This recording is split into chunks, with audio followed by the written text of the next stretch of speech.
Hola, buenos días. Hay un conflicto, la verdad, que a los españoles y a los andaluces nos llega bastante al corazón. Estoy hablándoles del conflicto del Sáhara, todavía sin resolver, que está, la verdad, enquistado, pero han surgido una serie de iniciativas, aparte de las que pudiera plantear el Frente Polisario, dirigidas todas ellas a la autodeterminación. Hay una serie de iniciativas también planteadas por el Reino de Marruecos, en este caso por el rey Mohamed VI, y una de ellas es un consejo consultivo real marroquí para los asuntos del Sáhara, que está tratando de buscar una solución que presentará a la ONU el próximo mes de octubre. Nosotros vamos a hablar de esta posibilidad, de otras muchas, con el presidente de este consejo, que es Jaligenna Ould El Rachid. Señor Ould El Rachid, buenos días. Buenos días. Y va a ser Teresa Herrero, que nos va a echar una manita a lo largo de esta entrevista. Teresa, buenos días. Buenos días. Para intentar, la verdad no sé si entender, pero sí buscar soluciones, o por lo menos conocer las que ustedes proponen a un conflicto, desde luego, que se alarga en el tiempo, y permítanme una expresión que es muy española, muy andaluza, y que nadie se atreve a poner ese cascabel al gato de una vez por todas y solucionarlo, ¿no? Sí, este conflicto dura ya 30 años y es el momento actualmente más propicio para resolver este problema, y es en este momento en que el rey de Marruecos, que está procediendo a reformas muy importantes en Marruecos, reformas políticas, económicas, sociales y democráticas, que ha propuesto esta autonomía como solución democrática, y que evidentemente es una solución que es conforme a los criterios internacionalmente admitidos de democracia, es decir, dar a los saharauis lo que siempre han venido pidiendo, políticamente, económicamente, socialmente y culturalmente, es decir, crear una entidad propia a los saharauis dentro del Reino de Marruecos. Todas las otras opciones que se han seguido hasta ahora no han dado resultado para resolver este conflicto, es decir, la guerra o la búsqueda de un referéndum imposible a realizar. De todas maneras, las posturas siguen estando enfrentadas entre lo que propone este Consejo y el Frente Polisario, sobre todo porque ustedes han llamado al Frente Polisario a que se integre en el Consejo, y el Frente Polisario habla de autodeterminación, es decir, que la solución parece no ser nada fácil. Sí, no lo es fácil, pero también es fácil en otro sentido. Este Consejo está constituido de miembros que son todos saharauis, procedentes del territorio, y quieren acabar con este problema que ha traído tanto sufrimiento para los saharauis. No queremos que los saharauis se queden en los campamentos eternamente. Ninguna de las opciones actualmente sobre la mesa no ha dado resultado, y eso no lo digo yo, lo dicen las Naciones Unidas. Entonces, para salir de este callejón sin salida, la autonomía creemos que es el mejor sistema, y la autonomía marcha aquí en Andalucía, marcha en España, marcha en Italia, marcha en otros países europeos, y creemos que es una forma muy avanzada de autodeterminación regulada, es decir, una autodeterminación que no permite que el separatismo sea la mejor fórmula posible. La autonomía también es la mejor fórmula para satisfacer las reivindicaciones políticas, económicas o sociales o culturales de una parte de un pueblo, es decir, de una entidad particular como la de los saharauis. Entonces nosotros hemos llamado el Frente Polisario, que representa solamente una parte de los saharauis, a integrar rápidamente una negociación y un diálogo abierto para llevar a cabo esta autonomía y negociar el contenido de esta autonomía, es decir, que estamos abiertos a todo. Teresa. Sí, a mí nos gustaría saber qué puntos son las novedades concretas de ese nuevo proyecto, para que ustedes incluso lo denominen Proyecto Milagro. Sí, es verdad, este proyecto es nuevo para Marruecos, es un proyecto que va a revolucionar completamente el Reino de Marruecos. Este proyecto va a permitir una democratización muy acelerada de este país, va a permitir una transparencia en la gestión política, económica y social de Marruecos, y va a crear un modelo a seguir por los países africanos, por el mundo árabe islámico, y creemos que esta autonomía también es una solución milagro, porque hace todo el mundo ganar. Todas las partes implicadas en este conflicto van a salir ganando con el proyecto de autonomía, es decir, los saharauis ganan, porque van a ver todas sus reivindicaciones satisfechas. Marruecos como Estado gana porque va a ver su soberanía totalmente reconocida. Argelia gana porque va a salir de un conflicto que se eterniza, y evidentemente la comunidad internacional en su conjunto gana también porque sale de un conflicto que no se soluciona y que construye un problema por la comunidad internacional. ¿Y esto por qué no lo ven? Sí, un poco a este respecto. Y esto que usted está señalando, que está comentando, ¿por qué no lo ven así de claro, por decirlo de alguna manera, la otra parte? Bueno, la otra parte es una parte, la de nuestros hermanos y primos del Frente Polisario. Somos todos la misma familia. El Frente Polisario es un movimiento que no es muy democrático. Es un movimiento político-militar que se ha construido en los años 70. No ha subido la más mínima transformación política o democrática que le permite de percibir un pragmatismo o de practicar una pluralidad suficiente. Entonces, evidentemente tenemos enfrente un dogmatismo importante. El Polisario es un frente muy doctrinario, pero pensamos que la situación de los campamentos es suficientemente mala y va a empujar, va a hacer que la población de los campamentos va a empujar el Polisario a negociar finalmente, porque no tiene otra salida. Ellos dicen lo mismo de ustedes. ¿Qué dicen? Es decir, el Frente Polisario y su representante en concreto en Andalucía, etcétera, en distintas declaraciones, habla de cierto dogmatismo por parte, en este caso, marroquí. No es verdad. Es decir, que Marruecos ha propuesto la autonomía porque no hay otra solución. Hay que decirlo claramente. La guerra ha sido una catástrofe.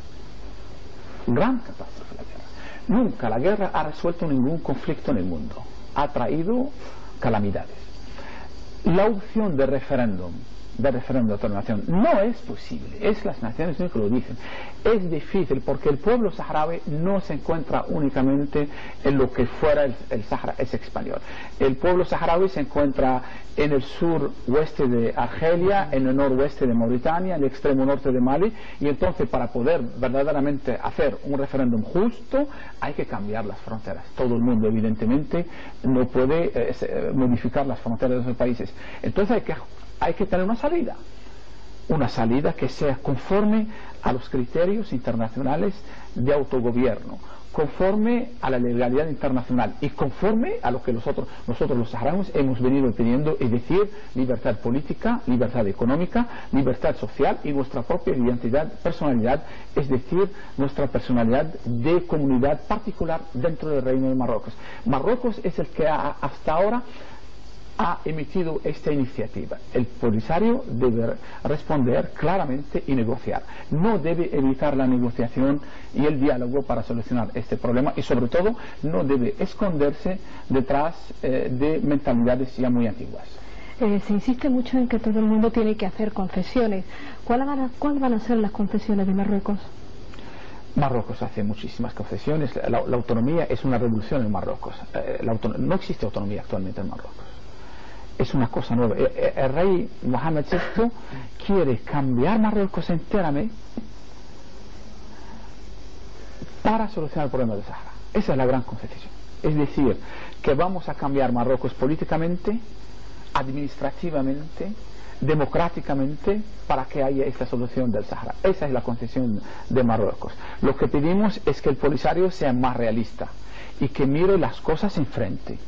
No hay otra salida que no sea la autonomía. Pero ¿sería ahora solo esa salida y con el tiempo podría hablarse de la autodeterminación? ¿O ustedes plantean el proceso de autonomía como algo definitivo? No, ustedes lo están viviendo en Andalucía.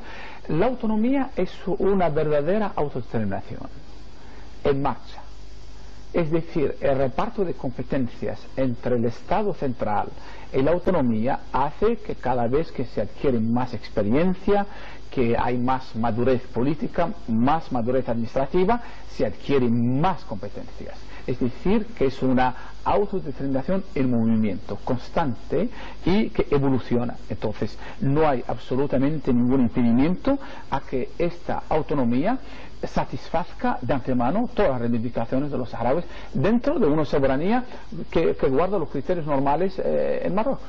¿Qué pasa? ¿Que la ONU es incapaz de dar respuesta o de buscar una solución a este conflicto? Sí, la ONU, el señor Kofi Annan, secretario general de las Naciones Unidas, acaba de decirlo hace unos días en México.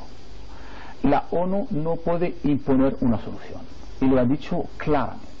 Entonces lo que tenemos es prolongar el conflicto. Si el Polisario insiste en no ser pragmático ni realista y busca otra solución, eso comportará como consecuencia el prolongamiento del conflicto, la prolongación del conflicto con todos los sufrimientos que eso lleva, es decir, el malestar de la población de los campamentos, la separación de familias, la situación infrahumana en que viven esos campamentos y evidentemente el foco de tensión permanente en esa zona. Nosotros queremos salir de toda esa situación y permitir a los saharauis dirigir libremente sus órganos de dirección, es decir, un gobierno autónomo, un parlamento autónomo y instituciones democráticas autónomas, y si el Polisario gana las elecciones puede dirigir este gobierno. No hay absolutamente nada que impide eso. Es decir, hablamos de autonomía, hablamos en este caso de un referéndum y una autodeterminación al final como horizonte, ¿o no? La autonomía es una autodeterminación y este es el diálogo que existe actualmente en España. La autonomía política no es una autonomía administrativa. La autonomía que Marruecos propone no es una autonomía administrativa, es decir, es una autonomía política que corresponde exactamente a reivindicaciones de tipo autodeterminación. Es el punto final de una determinación constante y permanente de movimiento en cuanto a reparto de las competencias entre el gobierno central y el gobierno autónomo. Pero en este caso, por ejemplo, Malí, Mauritania o Argelia, ¿conocen ya su proyecto? ¿Estarían de acuerdo con el nuevo reparto de fronteras? ¿La organización de esas fronteras están claras? Porque ese va a ser un problema bastante grande. Lo es todo, lo va a ser todo, pero bueno, el tema de las fronteras también tienen que compartirlo con otros países. Sí, lo que complica el problema es si el Polisario persiste en que el conflicto siga. Eso va a crear problemas, eso va a tener consecuencias gravísimas para la región, porque el Magreb no se construye, gravísimas para nuestros vecinos europeos, porque eso anima a la inmigración clandestina, anima toda clase de tráfico en esa zona de no ley y de no orden donde se encuentra la confluencia de fronteras de Marruecos, de Argelia, de Mauritania y de Malí, y nosotros queremos dejar esto atrás. Es decir, que queremos salir. La iniciativa de Marruecos saca el problema del estancamiento donde está y le da una solución que creemos que puede satisfacer a todo el mundo, incluso a Mauritania y Argelia, porque esta solución va a permitir finalmente que el Magreb, que es el gran sueño de estos pueblos, el Magreb, esa zona importante del mundo africano, del mundo árabe islámico, puede finalmente construir un conjunto armonioso desde el punto de vista económico, desde el punto de vista político, y que puede ser un ejemplo de democracia, de transparencia para todo el continente africano. Eso lo queremos hacer. ¿El Frente Polisario es para ustedes un interlocutor o no? Y le pregunto esto porque la ONU, si no me equivoco, hace aproximadamente unos 30 años legitimó al Frente Polisario como interlocutor, y no sé si realmente pasado todo este tiempo ustedes lo reconocen como tal en la solución de este conflicto y con quién deben ustedes de hablar o de buscar una solución. ¿Lo reconocen como interlocutor o no? Absolutamente. El Frente Polisario es un interlocutor válido, son nuestros hermanos, y lo que nosotros buscamos actualmente es dialogar con el Polisario. Es el Polisario que no quiere ahora dialogar, y ese es un problema. ¿Cómo puede ser el Polisario, que busca desde hace mucho tiempo a dialogar con Marruecos, rechaza ahora el diálogo y la negociación? Yo no comprendo eso. Nosotros pedimos constantemente desde 2 meses que el Polisario consiente a dialogar con nosotros, que se sienta con nosotros sobre la mesa y que elaboremos juntos el contenido de esta autonomía. Nosotros invitamos al Polisario a ser un partener principal de la elaboración del contenido de esta autonomía y de la aplicación de esta autonomía. Y queremos que el Polisario sea dentro y no fuera, que sea miembro del conjunto de los saharauis que van a beneficiar de esta autonomía. ¿Y qué papel quiere que juegue Andalucía? Y le pregunto porque ustedes han visitado nuestra comunidad autónoma, han mantenido reuniones con el Ejecutivo, etcétera, etcétera. ¿Qué papel creen que puede jugar Andalucía en este conflicto?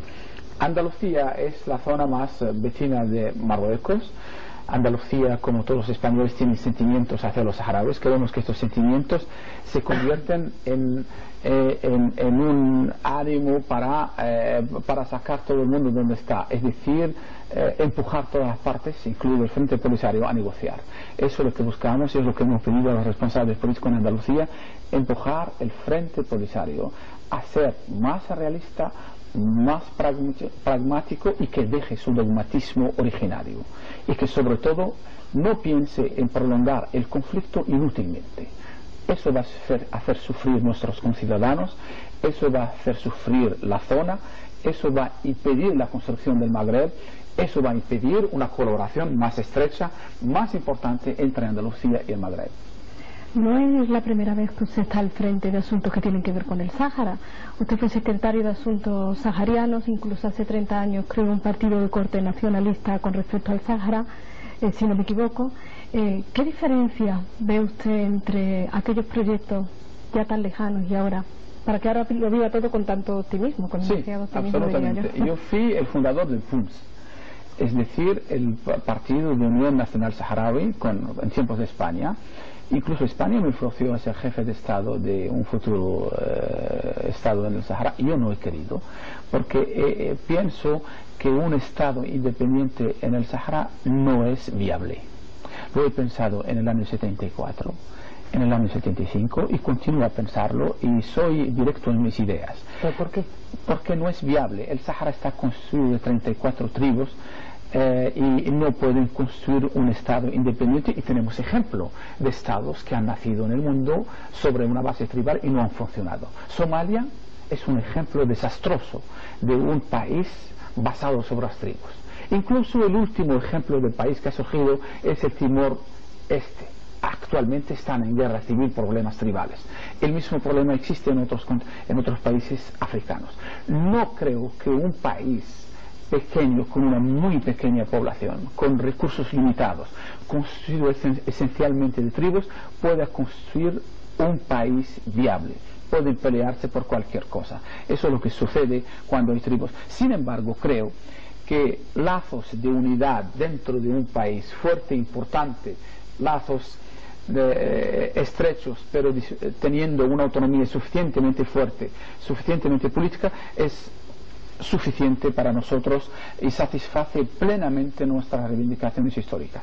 Esa es la razón que me ha llevado a no aceptar un Estado en el Sahara. Sí, pero perdóname que le insista que va a costar un poco de trabajo convencer, ¿no?, a la opinión pública, puesto que se sabe que el Sahara es un territorio muy rico y evidentemente se habla que Marruecos tiene también muchísimos intereses en controlar ese territorio.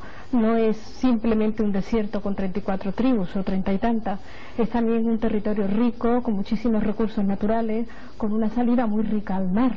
En cierta manera, bueno, ¿cómo van a intentar ustedes convencer que también Marruecos no tiene intereses detrás en ese territorio, en controlarlo y en intentar, bueno, pues que no tengan todo ese control sobre esos recursos naturales, sus riquezas más naturales? Si Marruecos tuviera interés económico en el Sahara, no concedería la autonomía para los saharauis. Es decir, en la autonomía, los recursos naturales irían a la autonomía, o al menos serían compartidos. No creo que el interés de Marruecos es un interés material o económico. El interés de Marruecos es un interés estratégico, histórico y sentimental. Es verdad, hay lazos históricos entre los saharauis y el reino de Marruecos. Lazos de soberanía, lazos familiares, lazos históricos. Marruecos nunca ha reivindicado el Sahara por cuestiones materiales o de recursos. No, eso no es verdad. Eso es una propaganda que el Polisario ha venido diciendo, que Marruecos lo que quiere en el Sahara es la riqueza.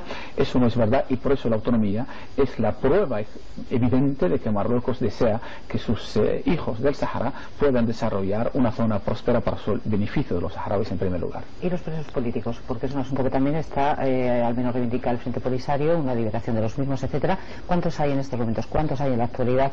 Y precisamente cómo aborda el Consejo Consultivo Real marroquí para asuntos del Sáhara este asunto. Ya no hay presos políticos. El Frente Polisario asegura que todavía quedan en las cárceles. No es verdad. Los últimos presos políticos han sido amnistiados hace un mes y pico, gracias a una intercesión del Consejo del Corcás, del Consejo Real Consultivo, a Su Majestad el Rey, que ha aceptado de dar una amnistía a los últimos presos políticos. No hay nadie que está perseguido por sus opiniones en el Sahara, absolutamente nadie. Sin embargo, por ejemplo, sin embargo, la violencia no está permitida. Hay que diferenciar entre lo que es la violencia, es decir, atentar a bienes públicos o a bienes privados, y la opinión pública permitida a todo el mundo. Sin embargo, desde el Frente Polisario se asegura que todavía hay, creo, dicen, 14 presos políticos, y hablan en concreto de una mujer que está en libertad, efectivamente, Aminetu Haidar, que dice que su vida corre peligro si vuelve a Laayoune. Pero ha estado en Laayoune, ella viene ahora, ha estado en Laayoune hace poco y ahora está en Italia y se está corriendo el mundo insultando a Marruecos. Yo le digo lo que dice el Frente Polisario. Sí. ¿Ustedes garantizan que no se encuentra esta mujer en peligro en estos momentos y que se puede mover libremente por Marruecos? Claro que no, esta mujer ¿Por el Sáhara? No, está libre, viene Laayoune, sale, entra y va por donde. Marruecos está orgulloso de hacer eso. Sin embargo, no hay libertad del otro lado de los campamentos. El Polisario no permite a nadie de opinar diferentemente de la opinión del Polisario de los campamentos. Los campamentos viven, no diría como rehenes, pero como gente retenida. No hay libertad de circular, no hay libertad de opinar, no hay libertad de pensar diferentemente del Frente Polisario. No se puede comparar la situación en los territorios del Sáhara actuales con la situación en los campamentos. Marruecos permite una total libertad de opinión, de circulación y de pensamiento a todos sus conciudadanos, no solamente los que están en el Sáhara, a todos. Y la convivencia, porque están hablando ustedes de autonomía. Yo me planteo que efectivamente se pudiera llegar a ese estado, una autonomía, en un momento dado, aunque haya sectores que reivindican, y además de una forma bastante pues con bastante fuerza, la autodeterminación. Pongamos que se llega a la autonomía. ¿Cómo sería esa convivencia entre los habitantes actuales, los saharauis procedentes de Marruecos, por decirlo de alguna manera, y los que en estos momentos están en los campos de refugiados? ¿Cree usted que esa convivencia sería posible? Los habitantes que viven en los campamentos son nuestros hermanos, son nuestras familias.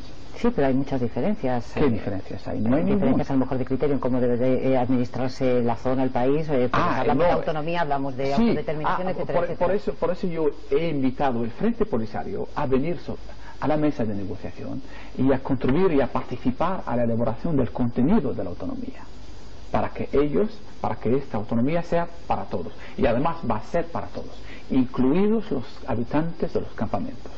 Estos habitantes del campamento van a participar en el proceso electoral que va a elegir los órganos de esta autonomía, es decir, la asamblea legislativa, el poder ejecutivo y todos los otros órganos. Es decir, que van a ser absolutamente ciudadanos como nosotros. No hay exclusión ninguna en este proyecto de autonomía. Está hecho en beneficio de todos los saharauis, incluidos los del Frente Polisario, incluidos los de los habitantes de los campamentos. Permíteme una pregunta. Sí. Por si falla la estrategia, Sí. pongamos por caso que efectivamente el Frente Polisario sigue negándose a participar en este Consejo, sigue teniendo otras posturas completamente distintas a las del Consejo. A partir de ese momento, ¿qué es lo que harían? Es decir, no triunfaría la autonomía, pero ¿qué digamos, se guarda Marruecos para solventar este conflicto si no es por esa vía? No, primero, la mayoría de los grandes países del mundo están de acuerdo que esta autonomía es la única solución válida. Es decir, los Estados Unidos, España, Francia, Reino Unido, la China popular, la totalidad del mundo árabe está de acuerdo de que hay que hacer lo más rápidamente esta autonomía para solucionar el problema. No es posible que los campamentos se queden donde está. No está permitido moralmente, no está permitido políticamente que se crean generaciones de desesperados en los campamentos.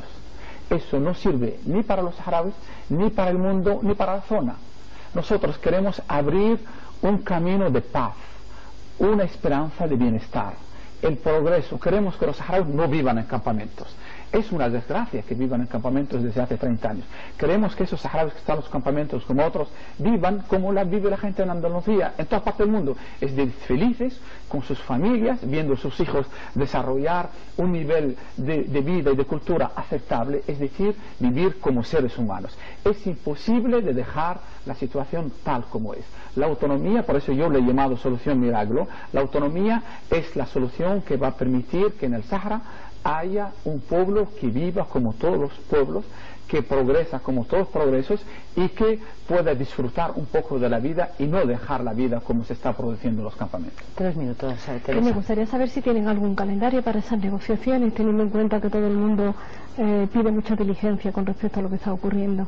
Sí, es verdad. Las Naciones Unidas están pidiendo a Marruecos que presente lo más rápidamente posible este proyecto de autonomía y particularmente de aquí a la reunión del Consejo de Seguridad en el mes de octubre próximo, y el Consejo Real está trabajando duramente para elaborar este proyecto. Estamos ya en la fase borrador, vamos a pasar a las otras fases y creemos que de aquí a finales del mes de septiembre podemos estar listos para presentar este proyecto a la comunidad internacional, y creo que la comunidad internacional va a acoger favorablemente este proyecto. Queda que el Polisario hay que empujarle de aquí a allá a que acepte la negociación final para acabar con este conflicto. ¿Y sería Canarias el territorio de esas negociaciones, como alguna vez habían propuesto, el lugar donde se sentarían a negociar? Es posible. Yo he estado en Canarias últimamente y los canarios lo desean, los andaluces también lo desean, España en general lo desea. Nosotros nos gustaría mucho que esas negociaciones se pasen en España, en algún sitio en España, tal vez el más próximo sería bueno. España tiene la posibilidad de empujar el Polisario a que sea más realista. El hecho de que los campos estén también en un país como Argelia, ¿eso dificulta este proceso o no? Sí y no, es decir, Argelia dice oficialmente que no está implicada en el conflicto. Nosotros aceptamos esa teoría y pedimos a Argelia que facilite también la negociación entre nosotros y el Polisario. En caso de que el Frente Polisario no quiera sumarse o no se llegue a ningún acuerdo con ellos, ¿el documento sigue hacia adelante? Sí, va a seguir, el documento va a seguir hacia adelante, pero... Lo que pasa es que su aplicación, ¿cómo sería? Nos queda un minuto nada más. Pues su aplicación, ¿cómo sería sin ese Frente Polisario que representa desde luego representa a la población saharaui importante? La aplicación final, eso dependería de Su Majestad del Rey de Marruecos, que va a decidir finalmente qué camino tomar si el Polisario no acepta, pero yo digo que hay el Polisario y hay los saharauis, y yo soy confiante en que los saharauis van a aceptar incluso lo que está en los campamentos y van a obligar al Polisario a aceptar esa negociación temprano o tarde.